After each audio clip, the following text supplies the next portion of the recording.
Good morning વિદ્યાર્થી મિત્રો. The modern high school Wankaner રસાયણ વિજ્ઞાનના લેક્ચરમાં તમારું સ્વાગત કરે છે. સ્ટાન્ડર્ડ 12 ચેપ્ટર નંબર 5 પૃષ્ઠ રસાયણ વિજ્ઞાન એના વિશેની માહિતી ભણી છે. એમાં અધિશોષણ વિશેનો વિભાગ આપણે ભણી ગયા. અધિશોષણ ત્યાર પછી થોડીક માહિતી ઉદ્દીપન વિશેની મેળવેલી હતી. ઉદ્દીપન એટલે શું સમજી ગયા. બરાબર છે. હવે ઉદ્દીપન છે બે ભાગમાં વહેંચવામાં આવે છે. ઉદ્દીપન વિશાળ રૂપે બે સમૂહમાં વહેંચી શકાય. એક સમાંગ ઉદ્દીપન અને બીજું છે વિસમાંગ ઉદ્દીપન. એમાંથી સમાંગ ઉદ્દીપન શું છે?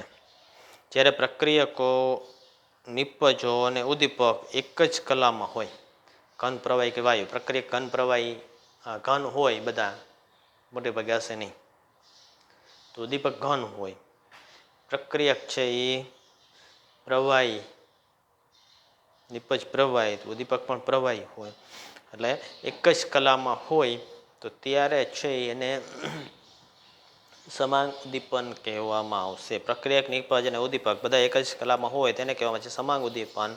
આવું ન હોય તો વિસમાંગ ઉદ્દીપન. પ્રક્રિયક, નિપજ, ઉદ્દીપક એક જ કલામાં હોય ત્યારે પ્રકરણને સમાંગ ઉદ્દીપન કહેવામાં આવે છે. સમાંગ ઉદ્દીપનના કેટલાક ઉદાહરણો નીચે પ્રમાણે છે. લેડ ચેમ્બર વિધિ, તો એની અંદર સલ્ફર ડાયોક્સાઇડનું સલ્ફર ટ્રાયોક્સાઇડમાં ઓક્સિડેશન, ઓક્સિજન સાથેનું ઉદ્દીપક નાઇટ્રોજન ઓક્સાઇડની હાજરીમાં જે ઓક્સિડેશન થાય છે, સલ્ફર ડાયોક્સાઇડનું સલ્ફર ટ્રાયોક્સાઇડમાં જે ઓક્સિડેશન થાય છે તે સમાંગ ઉદ્દીપનનું ઉદાહરણ છે. તો એના માટે ઉદ્દીપક તરીકે વાપરવામાં આવે છે નાઇટ્રોજનનો ઓક્સાઇડ NO, નાઇટ્રિક ઓક્સાઇડ. તો એ ઉદ્દીપનની પ્રક્રિયા છે તે સમાંગ ઉદ્દીપનની છે, કેમ કે સલ્ફર ડાયોક્સાઇડ વાયુ સ્વરૂપ છે, ઓક્સિજન વાયુ સ્વરૂપ છે, SO3 નિપજ સલ્ફર ટ્રાયોક્સાઇડ એ પણ વાયુ સ્વરૂપ છે. એટલે પ્રક્રિયક છે એ નિપજ છે વાયુ સ્વરૂપ, ઉદ્દીપક વાયુ સ્વરૂપ. તો તેને કારણે છે એ આને કારણે જે ઘટના બને છે ઉદ્દીપનની તેને કહેવામાં આવે છે સમાંગ ઉદ્દીપન. આ પ્રક્રિયકો સલ્ફર ડાયોક્સાઇડ અને ઓક્સિજન અને ઉદ્દીપક નાઇટ્રિક ઓક્સાઇડ બધા છે એ એક જ કલામાં છે, એટલે સમાંગ ઉદ્દીપનનું ઉદાહરણ થયું. HCl વડે પૂરા પાડવામાં આવતા ઉદ્દીપક H+ની હાજરીમાં મિથાઇલ એસિટેટનું જળ વિભાજન, CH3COOCH3 એસ્ટરનું જળ વિભાજન HCl H+ની હાજરીમાં થશે. તેમાં પ્રક્રિયક, નિપજ બધાય છે એ પ્રવાહી સ્વરૂપમાં આવશે અને ઉદ્દીપક પણ પ્રવાહી સ્વરૂપમાં છે HCl. તેથી એને કહેવામાં છે સમાંગ ઉદ્દીપન. એટલે એસ્ટરનું જળ વિભાજન એ સમાંગ ઉદ્દીપન છે. ત્યાર પછી પેલું ઉદાહરણ જોયું કયું છે, લેડ ચેમ્બર વિધિ, સંપર્ક વિધિમાં આપણે જોયું હતું. લેડ ચેમ્બર વિધિમાં SO2નું SO3માં રૂપાંતર એ પણ સમાંગ ઉદ્દીપન છે. સલ્ફ્યુરિક એસિડ દ્વારા પૂરા પાડવામાં આવતા H+ આયનની મદદથી ખાંડનું જળ વિભાજન, ખાંડનું શું કરવામાં છે, જળ વિભાજન. તો એ H2SO4 વડે ઉદ્દીપિત થશે પ્રક્રિયા. તો એ પણ સમાંગ ઉદ્દીપન છે, કેમ કે એમાં ખાંડ, પાણી, ગ્લુકોઝ અને ફ્રુક્ટોઝ જે મળશે પ્રવાહી અવસ્થામાં. ઉદ્દીપક H2SO4 પણ પ્રવાહી અવસ્થામાં છે. તો C12H22O11 એનું દ્રાવણ H2O સાથે પ્રક્રિયા કરશે. H2SO4ની હાજરીમાં પ્રક્રિયા ઝડપથી આગળ વધશે, ગ્લુકોઝ અને ફ્રુક્ટોઝ બને છે. તો આ પ્રક્રિયા છે એને કહેવામાં આવશે સમાંગ ઉદ્દીપનની પ્રક્રિયા. એને શું કહેવામાં આવશે, સમાંગ ઉદ્દીપનની પ્રક્રિયા. જેમાં પ્રક્રિયક અને ઉદ્દીપક, પ્રક્રિયક, નિપજ અને ઉદ્દીપક બધા એક જ અવસ્થામાં જોવા મળે છે. ક્લિયર. વિષમાંગ ઉદ્દીપન એવો ઉદ્દીપન પ્રક્રમ જેમાં પ્રક્રિયક અને ઉદ્દીપક જુદી જુદી કલામાં હોય. પ્રક્રિયક દ્રાવણ હોય તો ઉદ્દીપક ઘન હોય, વાયુ હોય તો ઉદ્દીપક ઘન કે પ્રવાહી હોય. તો એ પ્રક્રિયક અને ઉદ્દીપક જુદી જુદી કલામાં હોય તો એને કહેવામાં છે વિષમાંગ ઉદ્દીપન. એના ઉદાહરણ જોઈએ. પ્લેટિનમ પીટીની હાજરીમાં સલ્ફર ડાયોક્સાઇડનું સલ્ફર ટ્રાયોક્સાઇડમાં ઓક્સિડેશન, SO2નું SO3માં રૂપાંતર કરવામાં આવે છે. કોની હાજરીમાં? પ્લેટિનમ જે ઘન સ્વરૂપમાં છે, SO2 ઓક્સિજન, SO3 વાયુ સ્વરૂપમાં છે. એટલે ઉદ્દીપક છે એ ઘન સ્વરૂપમાં, એટલે વિષમાંગ ઉદ્દીપનની ઘટના થઈ. કેવી ઘટના બની? વિષમાંગ ઉદ્દીપનની ઘટના છે એ બનેલી છે. એટલે આ જે પ્રક્રિયા છે એ વિષમાંગ ઉદ્દીપનનું ઉદાહરણ છે. પ્રક્રિયા વાયુમય અવસ્થામાં જ્યારે ઉદ્દીપક છે એ ઘન અવસ્થામાં છે, એટલે આને શું કહેવામાં આવશે? વિષમાંગ ઉદ્દીપન. ત્યાર પછીનું ઉદાહરણ છે હેબર વિધિમાં ઝીણા કરેલ આયનની હાજરીમાં નાઇટ્રોજન અને હાઇડ્રોજનનું સંયોગીકરણ. નાઇટ્રોજન N2 અને હાઇડ્રોજન H2 બંને વચ્ચેનું સંયોગીકરણ છે. તો એ N2 અને H2 વચ્ચેની પ્રક્રિયા Fe ઉદ્દીપકની હાજરીમાં થશે. કોની હાજરીમાં થશે? Fe ઉદ્દીપક. તો Fe છે એ ઘન સ્વરૂપમાં છે, તો આ બંને પ્રક્રિયક અને નિપજ વાયુ સ્વરૂપમાં છે. તો વિષમાંગ ઉદ્દીપન થયું. એટલે નાઇટ્રોજન અને હાઇડ્રોજન વચ્ચેની પ્રક્રિયા Fe ઉદ્દીપકની હાજરીમાં થશે હેબર વિધિની અંદર. તો એ વિષમાંગ ઉદ્દીપનની ઘટના છે. ઓસ્વાલ્ડ વિધિમાં પ્લેટિનમ ગોઝ. ઓસ્વાલ્ડ વિધિ છે એની અંદર પ્લેટિનમ ગોઝની હાજરીમાં એમોનિયાનું નાઇટ્રિક ઓક્સાઇડમાં ઓક્સિડેશન, NH3 વાયુ છે ઓક્સિજન સાથે પ્રક્રિયા કરશે, NO અને H2O ની અંદર રૂપાંતર થશે. પ્લેટિનમ ગોઝ એટલે થશે જાળીવાળું પ્લેટિનમ. પ્લેટિનમની જાળી રાખેલી હોય તો આને કહેવામાં છે પ્લેટિનમ ગોઝ. બરાબર છે? આ પ્લેટિનમ ગોઝ થયો. પ્લેટિનમની તારની જાળી છે. એ પ્લેટિનમ ગોઝની હાજરીમાં એમોનિયાનું નાઇટ્રિક ઓક્સાઇડમાં ઓક્સિડેશન કરવામાં આવશે. તેમાં ammonia, oxygen, nitric oxide, H2O વાયુ અવસ્થામાં, જ્યારે પ્લેટિનમ ગોઝ છે એ ઘન અવસ્થામાં. તો વિષમાંગ ઉદ્દીપનની ઘટના થઈ, જેને કહેવામાં છે ઓસ્વાલ્ડ વિધિ. ઝીણા કરેલા નિકલ ઉદ્દીપકની હાજરીમાં વનસ્પતિ તેલનું હાઇડ્રોજનીકરણ, હાઇડ્રોજનેશન. વનસ્પતિ તેલમાંથી વનસ્પતિ ઘી બનશે. વનસ્પતિ તેલ એટલે સિંગ તેલ લેવામાં આવે, કપાસિયા તેલ લેવામાં આવે, સોયાબીન લેવામાં આવે, પામોલિન પ્રવાહી અવસ્થામાં છે, H2 વાયુ સ્વરૂપમાં છે, હાઇડ્રોજન વાયુ પસાર કરવામાં આવે. ઉદ્દીપક છે નિકલ, પાવડર કરી નાખવામાં આવે છે. તો એની હાજરીમાં વનસ્પતિ તેલની અંદર દ્વિબંધ તૂટે છે, હાઇડ્રોજન અહીંયા ઉમેરાશે, એટલે હાઇડ્રોજનેશન પ્રક્રિયા થશે. વનસ્પતિ ઘી છે નિપજ તરીકે મળશે. તો આ ઉદ્દીપન છે એ પણ વિષમાંગ ઉદ્દીપનનું ઉદાહરણ છે. એટલે સમાંગ ઉદ્દીપન કોને કહેવાય, વિષમાંગ ઉદ્દીપન કોને કહેવાય, તેના દરેકના ઉદાહરણો, દરેક ઉદાહરણ આવડતા હોવા જોઈએ. તફાવત સ્વરૂપે તમને પૂછી શકે છે. તો પેલા વ્યાખ્યાન, ત્યાર પછી એના ઉદાહરણ, 2 માર્કમાં તફાવત પૂછે. તો પ્રક્રિયકોમાંનો એક પ્રવાહી અવસ્થામાં અને બીજો વાયુ અવસ્થામાં, જ્યારે ઉદ્દીપક ઘન અવસ્થામાં છે ઉપરની પ્રક્રિયામાં. એટલે આ મુજબ છે વિષમાંગ ઉદ્દીપન થયું. બરાબર છે? એટલે સમાંગ અને વિષમાંગ ઉદ્દીપન. એમાં વિષમાંગ ઉદ્દીપન છે એમાં અધિશોષણનો સિદ્ધાંત અનુપ્રયોગ ઉપયોગની અંદર આવી ગયો. અધિશોષણના ઉપયોગની અંદર વિષમાંગ ઉદ્દીપન છે તો એ અધિશોષણ ઉપર વર્ક કરે છે. તો અધિશોષણના અનુપ્રયોગની અંદર આવ્યું વિષમાંગ ઉદ્દીપન.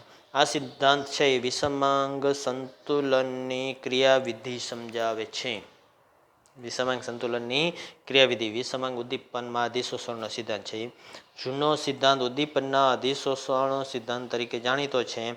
તેમાં એમ ગણવામાં આવતું કે વાયુમય અવસ્થા અથવા દ્રાવણમાંના પ્રક્રિયકો ઘન ઉદ્દીપકની સપાટી પર અધિશોષિત થાય છે. ઘન પદાર્થની સપાટી ઉપર અધિશોષિત થાય છે. સપાટી પર પ્રક્રિયકની સાંદ્રતામાં વધારો પ્રક્રિયા વેગમાં વધારો કરે છે, એવું લેવામાં આવતું હતું. હવે અધિશોષણ ઉષ્મા છેપક પ્રક્રિયાઓથી અધિશોષણ ઉષ્માનો ઉપયોગ પ્રક્રિયા વેગ વધારવામાં થાય છે. બરાબર છે? તો ઉદ્દીપિત ક્રિયા મધ્યવર્તી સંયોજનના નિર્માણના પર્યાયમાં ઉદ્દીપિત જે પ્રક્રિયા થશે તો એ મધ્યવર્તી સંયોજનના નિર્માણની કે બનાવટના પર્યાયમાં સમજાવી શકાય છે. આ સિદ્ધાંત તમે 4.5.1 એટલે કે રાસાયણિક ગતિકી આગળનું ચેપ્ટર આપણે બાકી છે એની અંદર શીખવાનું થશે ત્યારે છે એ કેવી રીતના રાસાયણિક પ્રક્રિયા છે એ મધ્યવર્તી સંયોજન બને છે તો એને કારણે છે એ ઉદ્દીપનની પ્રક્રિયા થાય છે. તો ત્યારે આપણે જોઈશું આગળના ચેપ્ટર જે બાકી છે એની અંદર છે. આધુનિક અધિશોષણ સિદ્ધાંત મધ્યવર્તી સંયોજનના નિર્માણનો સિદ્ધાંત અને જૂના અધિશોષણ સિદ્ધાંતનું સંયોગીકરણ છે. અત્યારે જે ઉદ્દીપન માટેનો સિદ્ધાંત છે તો આધુનિક અધિશોષણ સિદ્ધાંત મધ્યવર્તી સંયોજનના નિર્માણનો સિદ્ધાંત મધ્યવર્તી સંયોજનના નિર્માણનો સિદ્ધાંત અને જૂના અધિશોષણ સિદ્ધાંતનું સંયોગીકરણ છે. બે ભેગું કરીને અધિશોષણનો સિદ્ધાંત આપવામાં આવે છે. તો ઉદ્દીપિત સક્રિયતાના ઉદ્દીપકની સપાટી પર સ્થાનિકૃત થાય છે અને આ ક્રિયાવિધિ 5 સોપાનોમાં વહેંચાયેલી છે. 5 સોપાનનો સમાવેશ કરશે કે આ ઉદ્દીપનની પ્રક્રિયા કેવી રીતના થાય છે. વિષમાંગ અધિશોષણો વિષમાંગ ઉદ્દીપન થશે તેમાં અધિશોષણનો સિદ્ધાંત કેવી રીતના સમાયેલો છે.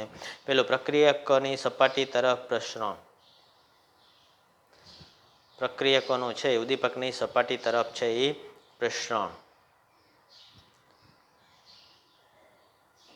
પ્રક્રિયકો હશે ઉદ્દીપકની સપાટી ઉપર જમા થશે એટલે એના તરફ છે એ પ્રસરણ થાય. બીજા સ્ટેપમાં ઉદ્દીપકની સપાટી પર પ્રક્રિયક અણુઓનું અધિશોષણ પ્રક્રિયક અણુઓ છે એ ઉદ્દીપકની સપાટી ઉપર છે એ અધિશોષિત થશે અધિશોષણ પામે છે. ત્રીજું છે મધ્યવર્તી સંયોજનના નિર્માણ દ્વારા ઉદ્દીપકની સપાટી ઉપર રાસાયણિક પ્રક્રિયાનું થવું. અહીંયા છે એ પ્રક્રિયકો વચ્ચે છે એ મધ્યવર્તી સંયોજન બનશે. અમુક બંધ તૂટે અમુક બંધ બને તો એની મદદથી બંધ બને છે અને તૂટે છે બંને એકસાથે થાય એની મદદથી મધ્યવર્તી સંયોજન બનશે પ્રક્રિયકમાંથી. તો એ પ્રક્રિયકનું મધ્યવર્તી સંયોજનમાં નિર્માણ અને ઉદ્દીપકની સપાટી પર પ્રક્રિયાનું થવું. ત્યાર પછી ઉદ્દીપકની સપાટી પરથી પ્રક્રિયા નિપજનું અપશોષણ થવું. અપશોષણ એટલે કે એમાંથી પાછા છૂટી જવા. નિપજ જે બનેલી છે પ્રક્રિયા મધ્યવર્તી સંયોજન એનું વિઘટન થાય એટલે નિપજમાં રૂપાંતર થશે અને એ નિપજ છે એનું અપશોષણ થશે અને તેને પરિણામે ફરીથી સપાટી જે ઉદ્દીપકની સપાટી ખાલી થઈ જશે એ વધુ પ્રક્રિયા થવા માટે સપાટી પ્રાપ્ત થઈ શકે છે એટલે એના માટે અપશોષણ થાય. પ્રક્રિયા નિપજનું ઉદ્દીપકની સપાટી પર દૂર પ્રસરણ થવું. જેમ નજીક આવી તેમ દૂર પ્રસરણ થઈ જાય એટલે ઉદ્દીપકની સપાટી પર અંદરના જથ્થા કરતાં મુક્ત અણુઓના સંયોજનના અણુઓ હોય છે જે રાસાયણિક આકર્ષણ બળ માટે સ્થાનની જોગવાઈ કરે છે. સપાટી પર જે અણુ હોય છે આપણે જોઈ ગયા તો એનું આકર્ષણ બળ જુદું હોય છે એટલે એને કારણે છે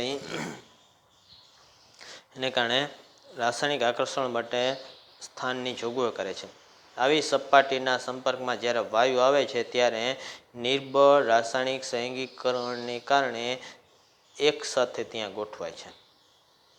નિર્બળ રાસાયણિક સંયોગીકરણ થાય છે એને કારણે છે એ એક સાથે ત્યાં ગોઠવાઈ જાય છે. સપાટી ઉપર સપાટીના સંપર્કમાં જ્યારે વાયુ હોય છે ત્યારે તો નિર્બળ રાસાયણિક સંયોગીકરણને કારણે ત્યાં એક સાથે ગોઠવાય છે. જુદા જુદા અણુઓ બાજુમાં અધિશોષિત થયેલા હોય તો તેઓ એકબીજા સાથે પ્રક્રિયા કરે અને તેને પરિણામે નવા અણુઓનું નિર્માણ થાય છે. આમ રચાયેલા અણુઓ સપાટી પરથી બાષ્પીભવન થાય છે જેથી તાજા પ્રક્રિયક અણુઓને સપાટી પૂરી પાડે છે. આ પ્રમાણે 5 સ્ટેપમાં વિષમાંગ ઉદ્દીપન છે એ જોવા મળે છે. આ સિદ્ધાંત સમજાવે છે કે પ્રક્રિયાને અંતે ઉદ્દીપકના દળમાં અને રાસાયણિક સંગઠનમાં ફેરફાર થતો નથી. ઉદ્દીપકનું દળ હશે એમાં કંઈ ફેરફાર થતો નથી અને રાસાયણિક સંગઠનમાં ફેરફાર થતો નથી. બરાબર છે. પ્રક્રિયા દરમિયાન ઉદ્દીપકની સપાટી છે પ્રક્રિયક અણુ A+B પ્રક્રિયક અણુઓનું ઉદ્દીપકની સપાટી તરફ છે એ પ્રસરણ થાય અને એની સપાટી ઉપર છે એ અધિશોષણ થાય. એટલે ઉદ્દીપકની સપાટી ઉપર એ અને બી છે એ ગોઠવાઈ ગયા. એ અને બી વચ્ચે છે મધ્યવર્તી સંયોજનનું નિર્માણ થયું. મધ્યવર્તી સંયોજનનું નિર્માણ થયું. મધ્યવર્તી સંયોજન છે એના વચ્ચેના અમુક બંધ બને અને અમુક બંધ તૂટે છે. એટલે એમાંથી નિપજ બને. એ પ્લસ બી વાળું જે પ્રક્રિયક હતો એ આના ઉપર જોડાણો એટલે બંધમાં ફેરફાર થયો. એટલે હવે કંઈક નવું એ માઇનસ બી વાળી છે એ બંધ તૂટીને નિપજ બને છે. નિપજ બન્યા પછી સપાટી ઉપરથી અપશોષણ થશે. સપાટી ઉપરથી અપશોષણ એટલે ઉદ્દીપક અને નિપજ છે એ છૂટી પડી જાય. એટલે આ આખા ઘટના છે એ 5 સ્ટેપમાં રૂપાંતર થઈ. 5 સ્ટેપ ફરીથી પ્રક્રિયકનું ઉદ્દીપકની સપાટી પર પ્રસરણ, ઉદ્દીપકની સપાટી પર પ્રક્રિયક અણુનો અધિશોષણ, ત્રીજું સ્ટેપ મધ્યવર્તી સંયોજન નિર્માણ, ઉદ્દીપકની સપાટી પર રાસાયણિક પ્રક્રિયાનું થવું, ચોથું સ્ટેપ ઉદ્દીપક છે એ સપાટી પરથી પ્રક્રિયક નિપજનું અપશોષણ થવું અને તેને ફરીથી સપાટી વધુ પ્રાપ્ત થઈ શકે નવા પ્રક્રિયક માટે. આ સપાટી ઉપરથી દૂર પ્રસરણ થવું જેથી કરીને ઉદ્દીપકની સપાટી અંદરના જથ્થા કરતાં મુક્ત સંયોજકતા અણુ હોય છે જે રાસાયણિક આકર્ષણ માટે જોગવાઈ કરે છે. એટલે દૂર પ્રસરણ થવું એટલે 5 સ્ટેપ છે. કેવી રીતના એ પ્રક્રિયા કરે છે એની બાબત. વળી પાછો છે ઉદ્દીપક રાસાયણિક રીતે એમાં કંઈ ફેરફાર પામતો નથી કે એના દ્રવ્યમાં કંઈ ફેરફાર થતો નથી, સંગઠનમાં ફેરફાર થતો નથી. એટલે ઉદ્દીપક પ્રક્રિયાને અંતે નામ પ્રાપ્ત થાય છે. એટલા કારણે તેને અલ્પ પ્રમાણમાં હોવા છતાં અસરકારક રહે છે. રાસાયણિક સંગઠનમાં ફેરફાર થતો નથી અને ઉદ્દીપકના દળમાં પણ ફેરફાર થતો નથી. બે નીચે અંડરલાઈન કરજો. એને કારણે છે એ અલ્પ પ્રમાણમાં હોવા છતાં અસરકારક રહે છે. તેમ છતાં પણ આ સિદ્ધાંત ઉદ્દીપકીય પ્રવર્ધકો અને ઉદ્દીપકીય વિષના કાર્યને સમજાવી શકતા નથી.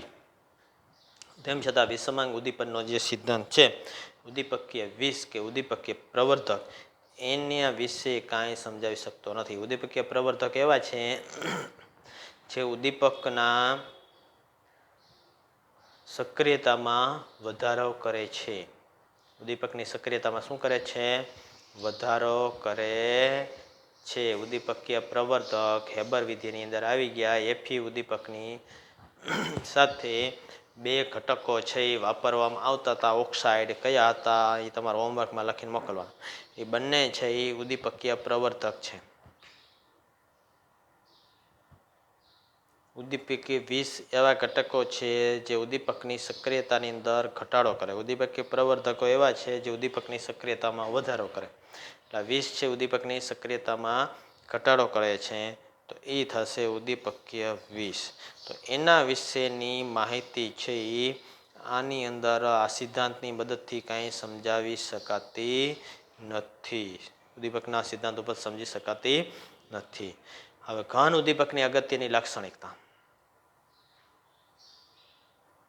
અધિશોષણનો સિદ્ધાંત વિષમાંગ ઉદ્દીપનમાં પૂરો થાય છે. હવે ઘન ઉદ્દીપકની અગત્યની 2 લાક્ષણિકતા 2 જુદા જુદા ટૂંકનોંધ સ્વરૂપમાં તમને પૂછી શકે છે. ઉદ્દીપકીય સક્રિયતાઓ વિશે નોંધ લખો. બીજી ટૂંકનોંધ છે ઉદ્દીપકની વર્ણનાત્મકતા વિશે નોંધ લખો. અથવા શોર્ટ ક્વેશ્ચન ગમે તેના વિશે પૂછી શકે છે. તો ઉદ્દીપકની સક્રિયતા શું છે? ઉદ્દીપકની સક્રિયતા વિશેષ પ્રમાણમાં રાસાયણિક અધિશોષણની પ્રબળતા પર આધાર રાખે છે.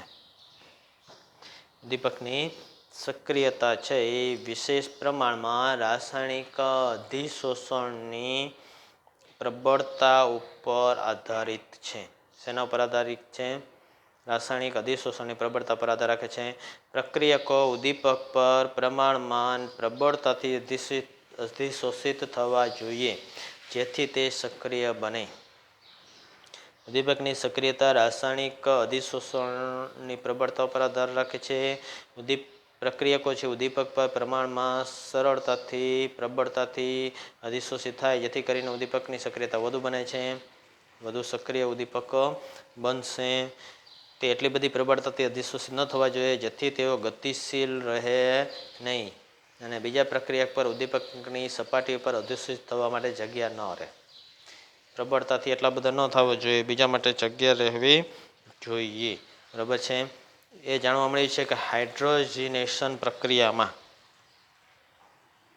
હાઇડ્રોજનેશનની જે પ્રક્રિયા થશે ને નિકલ ઉદ્દીપકની હાજરીમાં તેલનું હાઇડ્રોજનેશન ઉદાહરણ જોયું. તેવી હાઇડ્રોજનેશન પ્રક્રિયામાં ઉદ્દીપકની સક્રિયતા સમૂહ 5 થી 11 સમૂહ 5થી શરૂ કરીને સમૂહ 11ના તત્વો સાથે વધે છે અને મહત્તમ સક્રિયતા આવર્ત કોષ્ટકના 7થી 9ના તત્વો દર્શાવશે. 7થી 9ના તત્વો 5થી 11 તરફ જઈએ તો તેમ તેની સક્રિયતા વધશે, પરંતુ 7થી 9ના તત્વો છે એની મહત્તમ સક્રિયતા દર્શાવે છે. 7થી 9ના તત્વો છે એની મહત્તમ સક્રિયતા દર્શાવશે. આ મહત્તમ સક્રિયતા આવર્ત કોષ્ટકના સમૂહ નંબર 7થી 9ના તત્વો માટે જોવા મળશે ઉદ્દીપક માટે. બરાબર છે. હવે ઉદ્દીપકની આ સક્રિયતા, ત્યાર પછી વર્ણનાત્મકતા, એના માટે એક ઉદાહરણ આપેલું છે. H2O O2 સાથે પ્રક્રિયા કરે પ્લેટિનમ ઉદ્દીપકની હાજરીમાં H2O બનાવશે. તો એ 7થી 9ના સમૂહ કયા કયા તત્વો છે એ બાજુમાં લખી નાખજો. સમૂહ નંબર 7થી 9, 7, 8, 9 તત્વો છે એ વધુ સક્રિયતા છે ધરાવશે. એમાંથી ઉદ્દીપક તરીકે આવતા હોય એટલા ઘણી બધી વખત આગળ આવી ગયા છે. દાખલા તરીકે નિકલ તો એ ડી વિભાગના તત્વો છે 5થી 11ના. બરાબર છે. તો એવા તત્વો જુદા જુદા આવી ગયા છે, જોઈ લેજો. વર્ણનાત્મકતા. ઉદ્દીપકની વર્ણનાત્મકતા એટલે સમાન પ્રક્રિયા પરિસ્થિતિમાં અનેક નિપજો શક્ય હોય ત્યારે તેની ચોક્કસ નિપજ ઉત્પન્ન કરવાની દિશામાં લઈ જવાની ક્ષમતા. ઉદ્દીપકની વર્ણનાત્મકતા એટલે સમાન પ્રક્રિયા પરિસ્થિતિમાં અનેક નિપજ શક્ય હોય ત્યારે તેની ચોક્કસ નિપજ ઉત્પન્ન કરવાની દિશામાં લઈ જવાની જે ઉદ્દીપકની કેપેસિટી છે, એ ઉદ્દીપકની ક્ષમતા છે, તો એને કહેવામાં છે ઉદ્દીપકની વર્ણનાત્મકતા. બે પ્રક્રિયકમાંથી જુદી જુદી નિપજ છે બની શકતી હોય તો એ ચોક્કસ નિપજ તરફ યોગ્ય ઉદ્દીપક છે એ પ્રક્રિયાને દોરી જાય છે, એ ઘટના છે એને કહેવામાં છે એની વર્ણનાત્મકતા. ક્લિયર? સમાન પ્રક્રિયકો માટે જુદી જુદી ઉદ્દીપકની વર્ણનાત્મકતા જુદી જુદી હોય છે. ઉદાહરણ તરીકે H2 અને CO થી શરૂઆત કરીને જો જુદા જુદા ઉદ્દીપક વાપરીએ તો જુદી જુદી નિપજ મળે. હાઇડ્રોજન અને કાર્બન મોનોક્સાઇડ વચ્ચેની પ્રક્રિયા દ્વારા છે જુદા જુદી નિપજ મળે. Formaldehyde, methanol, methane. તો હવે એ કઈ નિપજ મળશે? કાર્બન મોનોક્સાઇડ અને હાઇડ્રોજનની મદદથી ફોર્માલ્ડિહાઇડ મળે, મિથેનોલ મળે કે મિથેન મળશે? તો એ ઉદ્દીપકની વર્ણનાત્મકતા ઉપર આધારિત છે. એટલે પ્રક્રિયાને કઈ દિશામાં દોરી જાય છે એના ઉપર આધારિત છે. દાખલા તરીકે નિકલ ઉદ્દીપક લેવામાં આવે તો નિકલની વર્ણનાત્મકતા છે એ કાર્બન મોનોક્સાઇડ અને હાઇડ્રોજન વચ્ચે પ્રક્રિયા કરીને મિથેન તરફ દોરી જવાની છે. મિથેન તરફ છે એ નિપજ છે એ લઈ જશે. એટલે એની મિથેન નિપજ ઉત્પન્ન કરવાની ક્ષમતા છે. સામે કોપરની સાથે ZNO અને Cr2O3નું મિશ્રણ લઈએ તો મિથેનોલ તરફ દોરી જશે. તો એની સક્રિયતા વર્ણનાત્મકતા છે એ મિથેનોલ નિપજ બનાવવા માટે છે. એ જ પ્રક્રિયા લઈને કોપર ખાલી લેવામાં આવે તો મિથેનાલ નિપજ તરીકે બનશે, એટલે કે ફોર્માલ્ડિહાઇડ બનશે. તો એ કઈ દિશામાં લઈ જાય? તો આ જે બાબત છે ઉદ્દીપક માટે, નિકલ ઉદ્દીપક લ્યો તમે કાર્બન મોનોક્સાઇડ અને H2 તરફ તો મિથેન નિપજ મળે. કોપર, ZNO અને Cr2O3નું મિશ્રણ લેવામાં આવે તો મિથેનોલ મળશે. ખાલી કોપર લેવામાં આવે તો મિથેનાલ મળશે. તો આ છે તેની વર્ણનાત્મકતા કહેવામાં આવશે. આથી એ અવલોકન કરી શકાય કે ઉદ્દીપકીય પ્રક્રિયા સ્વભાવે ખૂબ જ વર્ણનાત્મક છે. ઉદ્દીપકીય પ્રક્રિયા સ્વભાવે કેવી હોય છે? ખૂબ જ વર્ણનાત્મક છે. એટલે કે કોઈ આપેલ ઉદ્દીપક કોઈ ખાસ પ્રક્રિયા માટે વર્તે છે. કોઈ આપેલ ઉદ્દીપક છે એ કોઈ ચોક્કસ પ્રકારની પ્રક્રિયા માટે જ વર્તે છે.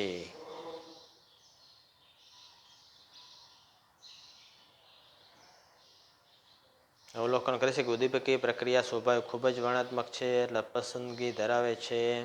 બરાબર છે, એટલે કોઈ પણ ઉદ્દીપક કોઈ ખાસ પ્રક્રિયા માટે જ વર્તે છે, બધી પ્રક્રિયાઓ માટે નહીં. આનો અર્થ એમ થાય છે કે એક પદાર્થ કોઈ એક પ્રક્રિયા ઉદ્દીપક તરીકે વર્તે છે તો અન્ય પ્રક્રિયાને ઉદ્દીપિત કરવામાં નિષ્ફળ નીવડશે. કોઈ પણ એક પ્રક્રિયા છે, એક પ્રક્રિયામાં ઉદ્દીપક તરીકે ઉપયોગી હોય તો બીજામાં ઉપયોગી ન પણ થાય. બરાબર છે, તો આને કહેવામાં છે ઉદ્દીપકની વર્ણનાત્મકતા. અગત્યનો પ્રશ્ન છે, ઉદ્દીપકની વર્ણનાત્મકતા સમજાવો.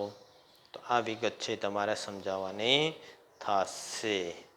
ક્લિયર? એટલે ઉદ્દીપકની વર્ણનાત્મકતા, ઉદ્દીપકની સક્રિયતા,